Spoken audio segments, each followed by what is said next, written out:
하나님의 사랑이 우리에게 이렇게 나타난 바 되었으니 하나님이 자기의 독생자를 세상에 보내심은 저로 말미암아 우리를 살리려 하심이니라. 아멘. 오늘 설교의 제목이 무엇이냐면 다 같이 따라합니다. 나타난 바 되어진 사랑.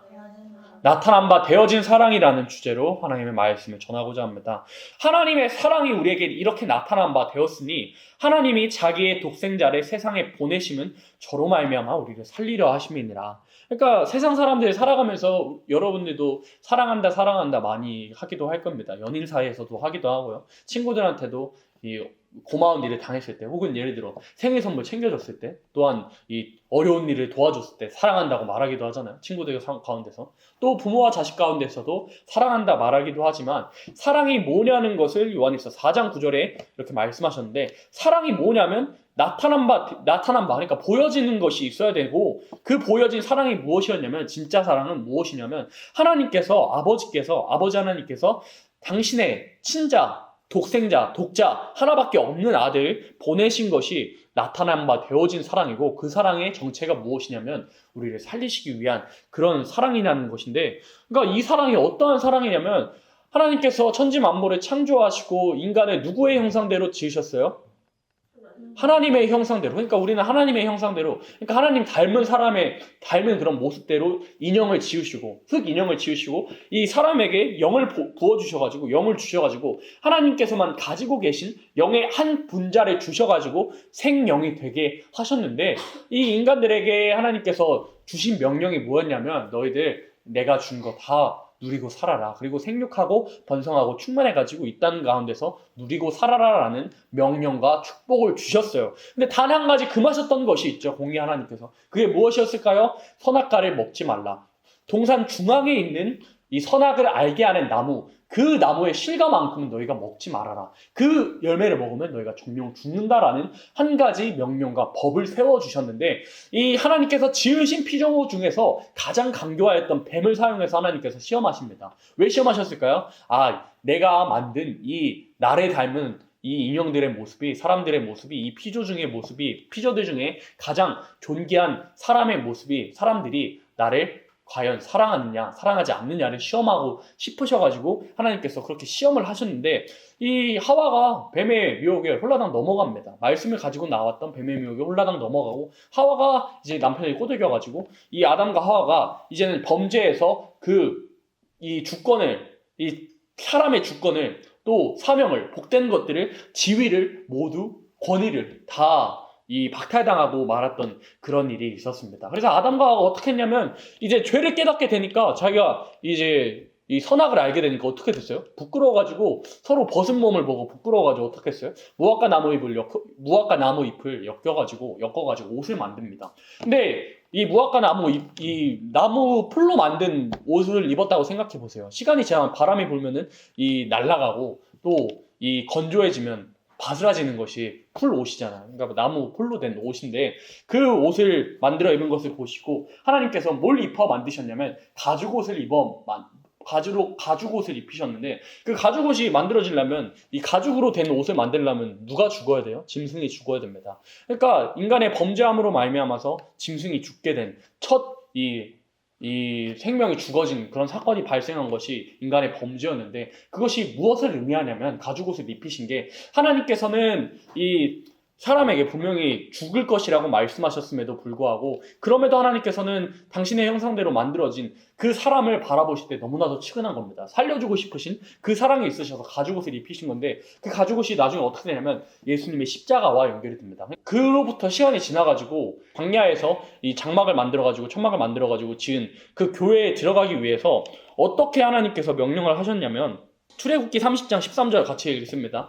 무릇 계수 중에 드는 자마다 성소의 세겔대로 반세겔은 낼지니 한 세겔은 20게라라. 그 반세겔은 여호와께 드릴지며. 15절 같이 읽습니다. 너희의 생명을 속하기 위하여 여호와께 드릴 때에 부자라고 반세겔 더 내지 말고 가난한 자라고 덜 내지 말지며 이렇게 말씀하셨는데, 그러니까 교회에 나가기 위해서, 지금으로 치면 교회에 나가기 위해서는 무조건 반세겔을 내게 하셨거든요. 이스라엘 계수 중에 드는 자마다 성전으로 나아갈 때 반세겔씩 들고 나가게 하셨는데 15절 보세요. 너희의 생명을 속하기 위하여 여호와께 드릴 때 부자라고 반세게 더 내지 말고 가난한 자라고 덜 내지 말지며. 이게 뭘 의미하는 거냐면 예수님께서 오시고 나서 우리가 성전으로 나아가기 위해서 또 생명을 속하기 위해서 예수님께서 반세겔이 되신 겁니다. 그에 대해서 어떻게 말씀하셨냐면 마태복음 10장 말씀 보니까 마가복음 10장 45절 같이 읽습니다.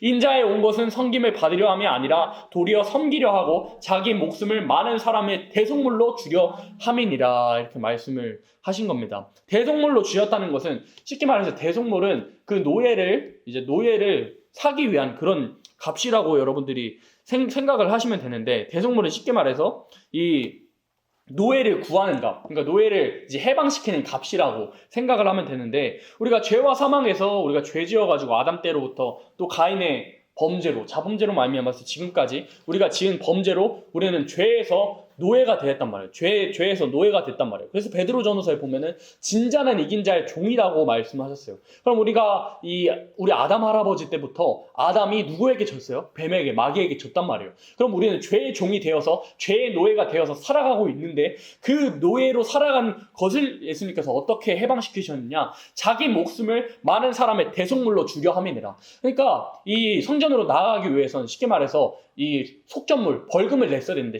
여러분 쉽게 생각하기 위해서 벌금을 냈어야 되는데 예수 그리스도께서 쉽게 말하면 벌금이 되어주신 거예요. 벌금. 우리가 죄 지었는데 벌금을 내야 되는데 예수 그리스도께서 벌금이 되어주신 거라고요. 그게 이 속전물이라고 쉽게 생각하기 위해서 대속물이라고 생각을 하시면 됩니다. 그러면 우리가 이 사람들이 그렇게 저는 이제 무신론자들이랑 변론을 할 때, 이 대화를 할 때 어떻게 하냐면 먼저 이 히브리서 말씀에 보면은 집마다 지은 사람이 있죠. 그러면 집마다 지은 이가 있으면 천지 만물을 창조하신 이는 하나님이십니다. 그러니까 이거는 상식의 문제고 그러면 이 사람이 범죄를 하지 않느냐 하느냐 이거는 사람들이 그냥 무신론자여도 알잖아요. 여러분 질문해볼까요? 살아가면서 거짓말 한 번도 안 해봤다 한번 손 들어보세요. 없죠. 거짓말 다 하고 살고 미워하는 마음 한 번도 푼 적 없다 한번 손 들어보세요. 미워하는 마음 다 품고 살잖아요. 성경에 보니까 이렇게 말씀하신다 이거죠. 미워하기만 해도 살인죄라고. 이 여자를 보고 음욕을 품기만 해도 이미 간음한 자라고. 근데 여러분 의아해 보신 적 없어요? 아니 왜 미워하기만 하면 살인죄지? 찔러 죽이지도 않았잖아요. 왜 미워하기만 하면 살인죄일까요? 의심을 품은 적이 있어요 없어요? 저는 너무나도 많았어요. 근데 이 생각을 해보니까 이 말씀을 준비하면서 생각을 해보니까 여러분들이 또 악한 사람들이 그나마 이제 살인이 적은 이유는 또 우리나라는 총을 소지할 수가 없기 때문에 미국보다는 아무래도 살인율이 좀 낮은데 그 이유는 법의 테두리가 있어서입니다. 그러니까 법의 테두리가 있기 때문에 저 사람을 미워하는 마음을 이제 품기도 하고 저 사람을 해치고 싶다는 생각이 들어도 법의 테두리 때문에 저 사람을 해치지 못하는 거예요. 하나님께서 아시는 거예요. 저 사람은 법의 테두리가 없고 아무도 보지 않는 곳에서 있으면 저 사람을 미워한 그 마음으로 찔러 죽일 것을. 그러니까 하나님이 안 보신다 생각하고 아무도 안 본다는 그런 공간에 그런 전제하면 그 미워하는 사람을 찔러 죽일 그런 사람의 악함을 아셔가지고 미워하기만 해도 너는 그 사람을 죽인 거야 라고 말씀하신 것이고 이 매력적인 남자가 혹은 여자가 이 유혹을 하면은 아무도 보지 않는 곳에서는 이 간음을 할 걸 아시기 때문에 음욕을 품기만 해도 너가 간음한 거야 라고 말씀하신 겁니다. 그러면 우리들이 이미 하나님 앞에서 미워하는 마음을 여러분 다 한 번쯤은 품으셨죠? 거짓말을 한 번쯤은 해보셨죠? 그럼 하나님 앞에서는 죄인입니다. 그러면 이제 마지막 때 여러분들이 예수님을 안 믿었다고 생각을 하고 가정을 하고 하시면은 이제 하나님께서 물으실 겁니다. 하나님의 심판대 앞에서 너는 이러한 죄 때문에 지옥불에 떨어져야 돼 라고 하나님께서 말씀하실 겁니다. 그럼 여러분들 어떻게 변호하시겠어요? 예수님을 안 믿었다고 치면 하나님 판사님 나는 이러한 상황 때문에 어쩔 수 없이 심신이 미약해가지고 범죄했습니다. 또 제가 이 범죄를 저지르기 전에요. 저는 이러한 사람이었습니다. 이 착한 일도 했고 제가 원래 번듯한 사람인데 이번에는 심신이 미약해가지고 혹은 음주로 또 여러 가지 이유로 심신이 미약해서 범죄했습니다 하고 자가 변호하지 않겠어요? 변호사를 선임하지 않겠어요? 근데 하나님께서는 판사이신 하나님께서 이렇게 말씀하실 거예요. 너는 너의 심신이 미약한 건 모르겠고 너가 범죄한 사실만 나는 말할 거야 하면서 감옥으로 들어가지 않겠어요? 징역을 살로 가지 않겠어요? 근데 예수 그리스도의 십자가가 어떤 의미냐면 그 벌금형을 다 물어주신 거라고요. 그러니까 벌금을 내거나 징역을 살거나 사형을 당해야 되는데 그 당할 모든 것을 벌금형으로 당해주신 거라고요. 그러니까 이 하나님의 양자로서 자녀로서 살아가고 싶어하는 모든 생명들에게 예수 그리스도께서 독자이신 예수 그리스도를 죽여주심으로 말미암아서 죄와 조금 더 상관없으신 그런 예수님을, 이 영원하신 보좌에 앉으신, 무한하신 보좌에 앉으신 예수님을 이 유한한 땅으로, 무한하신 시간대에 살고 계신 분을 시간에 뚫고 이 땅 가운데서 유한하신 시간에 살게 하심으로, 정말 낮은 자의 모습으로. 그래서 빌립보서 말씀에서는 이 하나님께서, 예수님께서는 하나님과 동등된 분이시나 동등될 것으로 동등될 것으로 여기지 아니하시고 오히려 자기 자신을 비워가지고 종의 형상을 이루어가지고 죽기까지 복종하셨다고.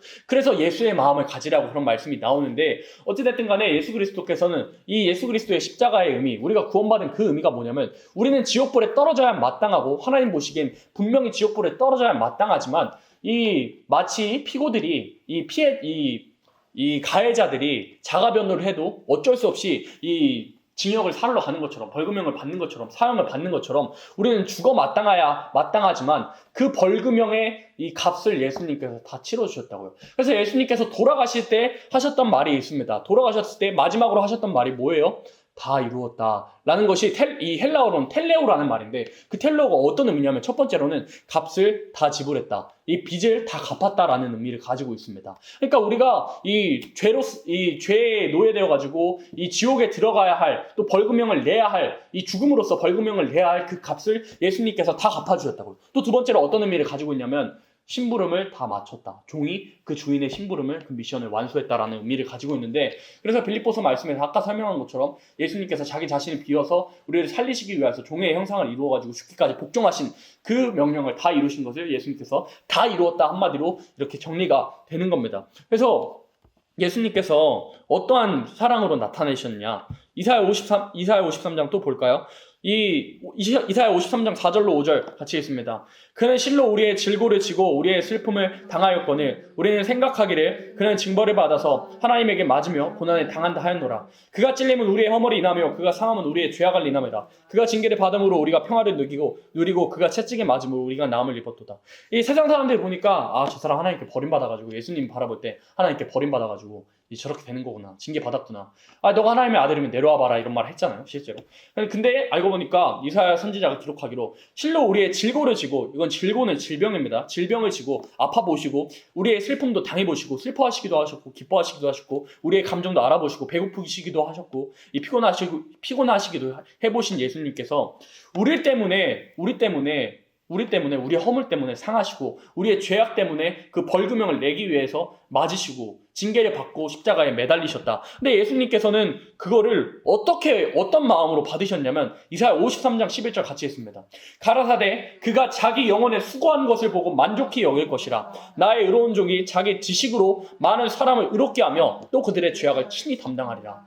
하나님께서, 아버지께서 세상의 양자를 살리기 위해서 범죄한 당신이 만드신 범죄한 양자, 양아들을, 또 양딸을 살리시기 위해서 자기 친아들을, 독자를 죽이실 것을 보고 만족히 여기시고 원하셨다고. 예수님 당신도 이 마다대 되신 예수님께서 우리를 살리시기 위해서, 자녀된 우리를 살리시기 위해서 당신의 목숨을 버리실 것을 원하셨다고 말씀하고 계신 겁니다. 근데 여러분들이 예를 들어 여러분들이 프로그램을 만들었다고 생각을 한번 해보세요.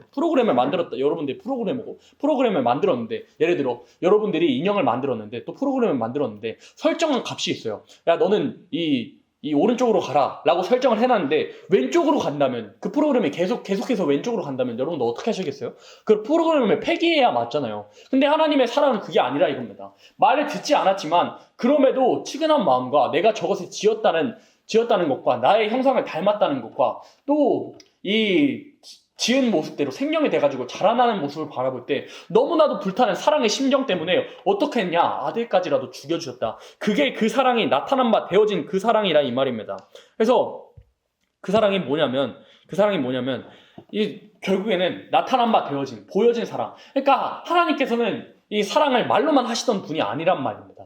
그러니까 이 세상에서는 사랑을 말로만 많이 하는 그런 경우, 지키지 못할 것을 약속하기도 하고 말로만 하는 사랑이라면 하나님의 사랑이 무엇이냐? 인간이 범죄였지만 죽어 마땅하지만 선지자들로 보내게 하시고 이 사랑을 약속해 하시고 그 약속한 예언대로 실제로 하나님 대신 예수님을 이 땅 가운데서 진짜 사람들 눈에 보이도록 보여주시고 질고를 당하게 하시고 죽여주셔가지고 죄를 미워하는 그 사랑으로 죽여주셔가지고 이 우리의 죄값을 그 벌금을 다 하나님께서 예수님께서 다 지불하게 하셨다. 이게 나타난 바 되어진 사랑이라고요. 그래서 10절에 사랑은 여기 있으니 우리가 하나님을 사랑한 것이 아니요 오직 하나님이 우리를 사랑하사 우리 죄를 위하여 화목제로 그 아들을 보내주셨습니다. 그러니까 화목제가 쉽게 말하면 벌금형이라고 생각하시면 쉽게 생각하면 벌금형. 우리를 위해서 벌금을 지불하셨다고요. 그 벌금을 내야 되는데 우리가 그 벌금을 내야 되고 우리가 죽음으로 영원히 불탈 것으로 벌금을 내야 되는데 그 벌금을 예수님께서 지불을 하신 거라고. 우리를 살리시기 위해서. 그래서 어떻게 말씀하셨느냐? 로마서 5장 8절에 보면은 이 선인을 위해서 죽는 사람들도 간혹 있는데 하나님의 사랑은 누구를 위해서? 죄 지은 양자들을 위해서. 원래는 하나님의 양자고 이 죄를 짓기 전에는 정말 아름다웠던 그런 사람이 지위를 상실한 그런 죄인들, 죽어 마땅할 죄인들을 위해서 죽으심으로 말미암아서 우리를 향하신 그런 사랑을 확증하셨다. 그래서 그 아들을 보내신 것이 나타난 바 되어진 사랑이다. 그러면 그 사랑을 여러분들이 받으시고 양자가 되길 원하는 사람마다 그러니까 양자가 되고 싶으면 예수님께서 이미 2000년 전에 아들을 보내셔가지고 나를 위해서 내가 죽을 것을 내가 내야 할 벌금을 이 지옥에서 떨어져서 영원히 고통받아야 될 벌금을 예수님께서 감당해 주셨다. 예수님께서 다 받으셨다라는 것이 믿어진 사람들의 모습이 어떻게 변화가 되어야 되냐면 11절 같이 있습니다. 사랑하는 자들아 하나님이 이같이 우리를 사랑하셨은즉 우리도 서로 사랑하는 것이 마땅하도다.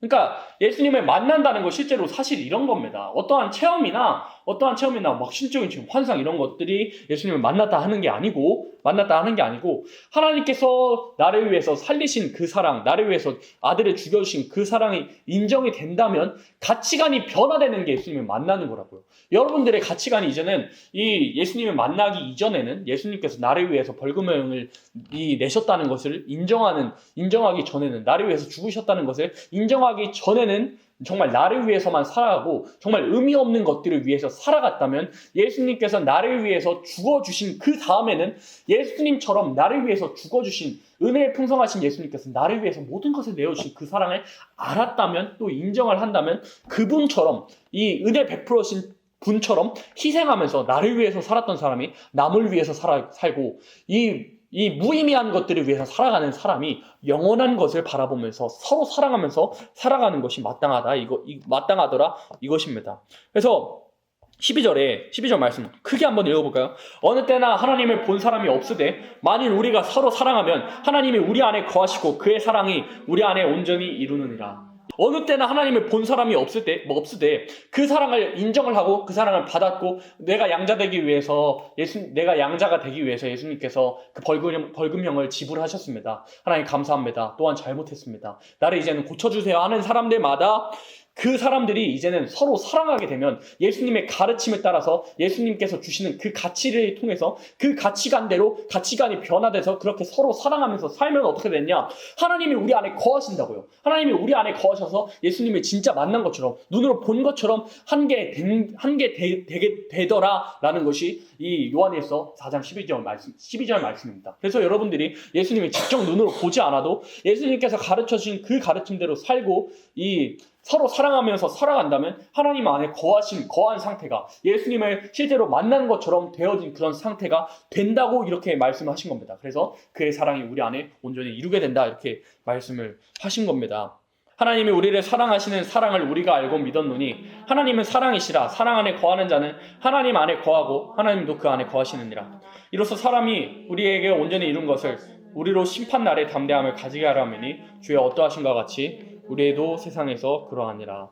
그러면 우리가 그 사랑을 받았다면 그 벌금형으로 지불해 주신 그 사랑을 받았다면 우리는 그 사랑의 증거들이 너무나도 많이 있고 성경에 너무나도 많이 기록되어 있고 이미 밝혀진 그런 나타난 바 되어진 그 사랑을 어떻게 실천을 해야 되느냐 하면은 사랑을 실천해야만 이 심판날에 담대할 수 있는데 어떻게 실천을 해야 되냐면 고린도전서 13장 6절 같이 있습니다. 불의를 기뻐하지 아니하며 진리와 함께 기뻐하고. 여러분들이 서로 사랑하는 게 어떻게 하는 거냐면, 예를 들어 이 헌진이가 또 혹은 헌정이가, 운주가 하나님 말씀대로 제대로 안 사는 거 보면은 그대로 놔두지 않고 방관하지 않고 너 그렇게 살면 하나님께 혼날 거야 라고 말해주는 게 서로 사랑하는 모습이라고. 그래서 사랑이 뭐냐면, 따라합니다. 사랑은 불의를 미워하는 겁니다.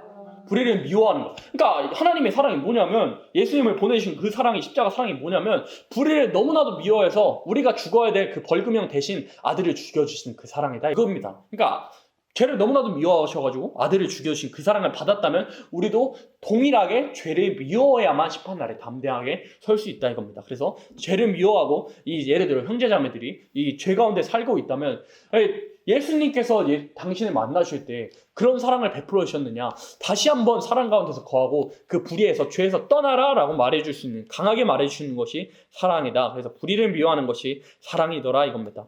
또 마태복음 18장 21절로 22절 같이 읽습니다. 그때 베드로가 나와 가로되 주여, 형제가 내게 죄를 범하면 몇 번이나 용서하여 주리이까?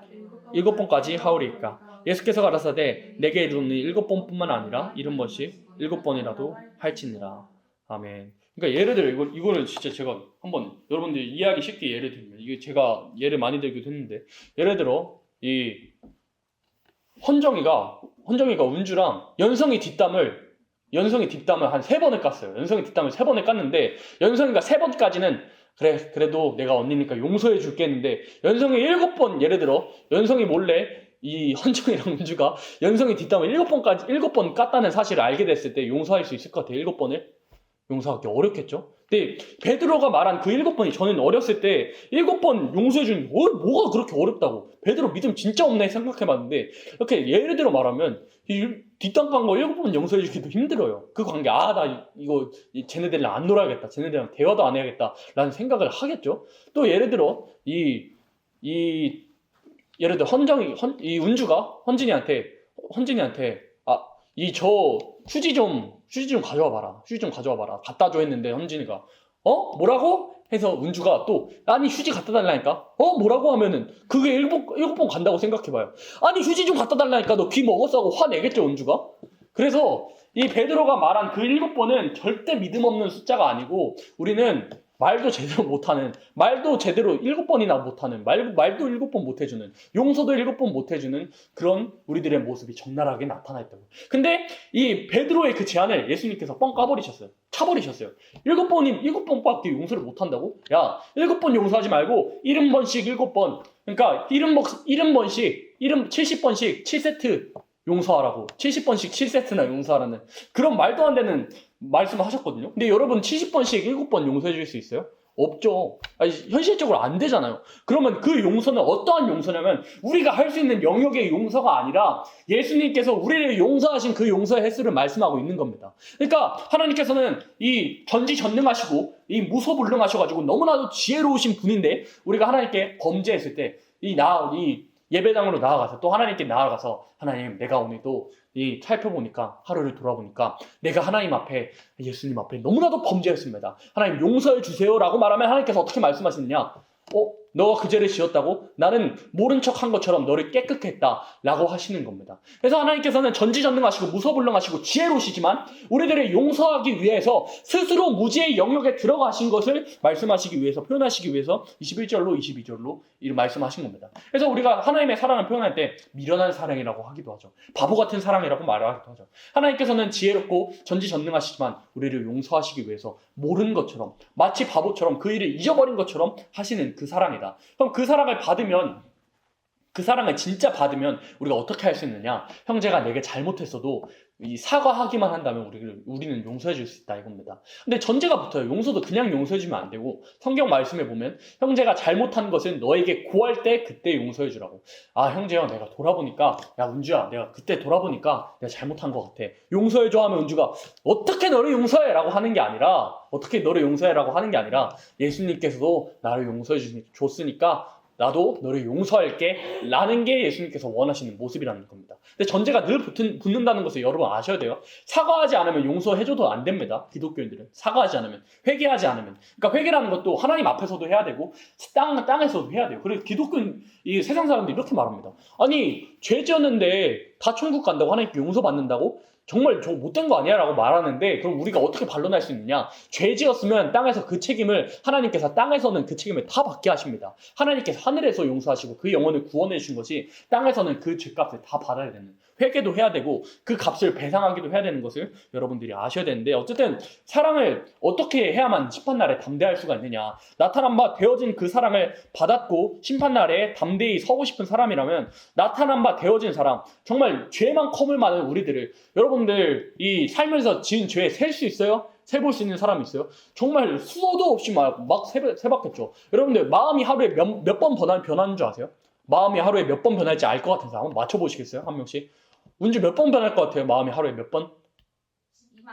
오, 어떻게 알아요? 진짜 12만 번 변해요.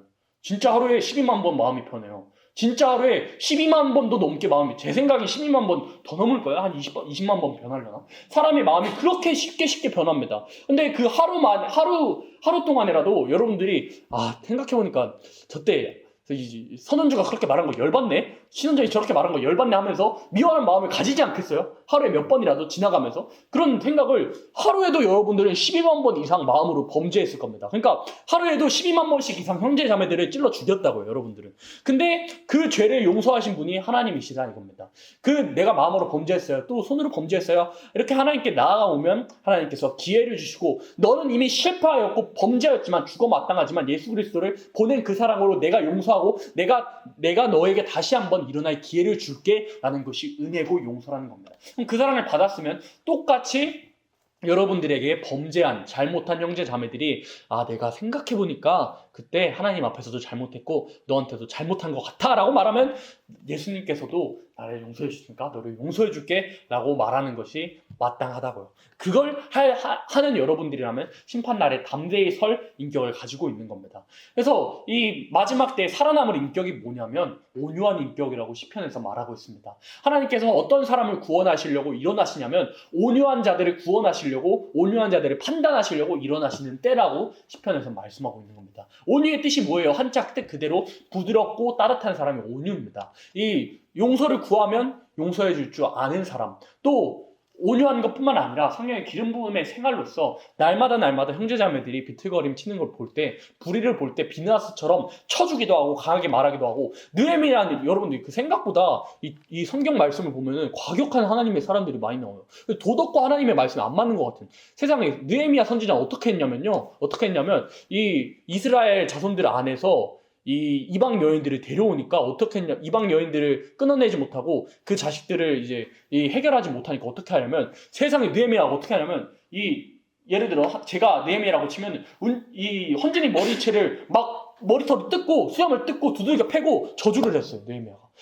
세상에 그렇게까지 과격한 모습을 보이기도 한 성경의 모습들입니다. 그건 근데 하나님 보시기에 의로운 모습이었어요. 왜요? 불의를 고쳐주기 위해서, 그 사람을 고쳐주기 위해서 머리털을 뽑고 수염을 뽑고 이제 두들겨 패고 저주를 했지만, 하나님 보시기에 사랑이었고 의로웠더라 이거죠. 사랑이라는 것은 불의를 미워주는 것이 사랑이다. 불의를 보면 참지 않고 말해주는 것. 너 그렇게 살면 하나님한테 벌받아, 하나님 앞에 심판받아라고 말해줄 수 있는 것, 또 액션으로 취해줄 수 있는 것이 사랑이고, 또 사랑이 무엇이냐면 긍휼을 베풀어주는 것. 그 책망을 받고 내가 잘못했어, 하나님 앞에도 잘못했고 너 앞에서도 잘못했어 라고 용서를 구하면 용서해 줄 수 있는, 하나님처럼 예수님처럼 용서해 줄 수 있는 사랑을 여러분들이 일주일 동안 하시면 어떻게 되느냐? 17절 다시 읽습니다. 이로써 사랑이 우리에게 온전히 이룬 것은 우리로 심판날에 담대함을 가지게 하려 함이니 주의 어떠하심과 같이 우리도 세상에서 그러하니라. 왜 심판날에 담대함을 가질 수 있냐면, 예수님께서 새로운 계명을 주셨으니 너희는 서로 사랑하라 라는 계명을 주셨습니다. 사랑 안에서 거하면서 불의를 기뻐하지 않고 서로 용서해주고 긍휼히 여겨주고 참아주고 또 보듬어주고, 어려운 일이 있으면, 예를 들어 운주가 돈이 없어가지고 이 군것질 깎아 못 사먹고 있으면 도와주고, 이런 식으로 하는 그 사랑을 여러분들이 하고 있으면, 서로 사랑하고 있으면 이 베드로 전서에 말한 것처럼 사랑은 허다한 죄를 덮는 그 사랑을 여러분들이 하고 있으면 심판날에 예수님 보실 때 그런 사랑들을 유지해 나가면서 불의를 미워하는 그 사랑, 진리를 기뻐하는 사랑을, 또 예언의 말씀을 지키는 그 사랑을, 예수님의 부탁을 온전히 이행하는 그 사랑을 여러분들이 심판날까지 행하면은 심판날에 담대히 설 수 있다. 그래서 정리하자면 예수님께서 보여주신 그 사랑은 이 말로만 하는 것이 아니라 예수님께서 말씀으로 계셨던 분께서 말씀이 육신이 되어 주셔가지고 이 땅 가운데서 나타나 주셨고, 우리가 내야 할 벌금, 우리가 지옥의 부역불에 떨어져가지고 영원히 뜨거워 하면서 해야 할 그런 벌금을 예수님께서 지불해 주셨고, 그 사랑을 우리가 알고 받고 믿었다면, 서로 사랑한다면 예수님을 만난 것처럼 되어진다 이겁니다. 예수님을 만난 사람이고 예수님이랑 같이 동행하고 손잡고 걸어다니는 사람, 손잡고 나아가는 그런 사람의 모습이고, 또한 그 사랑 안에 거하는 사람들의 모습은 불의를 행하지 아니하고, 형제자매들이 불의를 행한다면 이 느헤미야처럼 강하게 말할 수도 있고 온유하게 말할 수 있는 그런 사람, 또 형제자매가 이제 잘못을 한 걸 용서해달라고 하면 언제나처럼 예수님처럼 용서해 줄 수 있는 그런 사람이 된다면, 그런 상태를 유지한다면 여러분들이 심판날에 예수님 다시 오실 때 담대히 설 수 있는 그런 인격을 가지게 된다는 것을 요한일서 4장에서 말씀해 주신 겁니다. 그래서 우리들의 사랑과는 다르게 우리 눈으로 볼 수 있게 나타난 바 되어진 사랑, 우리로 알게 해주신, 성경으로 알게 해주신 그 사랑을 믿는 여러분들 모습이 이제 일주일을 살아가면서 불의와 타협하지 않고 죄와 타협하지 않고 싸우는 그런 사랑, 예수님처럼 이 죄와 처절하게 싸운 그 사랑처럼 여러분들도 죄와 싸우는 사랑, 또 형제 자매들을 용서해주는 사랑으로서 심판날에 담대히 설 수 있는 우리 청년들 되기를 기도합니다.